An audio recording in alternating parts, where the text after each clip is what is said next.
தமிழ்நாட்டில் +1 பொதுத் தேர்வு முடிவுகள் இன்று காலை வெளியிடப்பட்டது.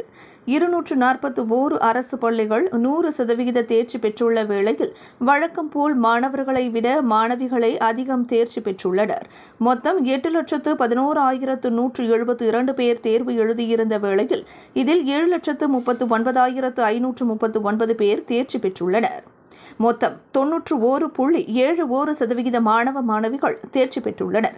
கடந்த ஆண்டு 90.93% மாணவ மாணவிகள் தேர்ச்சியடைந்த நிலையில் இந்த ஆண்டு 91.17% பேர் தேர்ச்சியடைந்துள்ளனர். 241 அரசு பள்ளிகள் 100% தேர்ச்சி பெற்றுள்ளது என அரசு தேர்வுகள் இயக்குநர் சேதுராம வர்மா தெரிவித்துள்ளார். விலையில் மேலும் செய்திகளை தெரிந்து கொள்ள கீழே இருக்கும் பெல் பட்டனை அழுத்துங்கள்.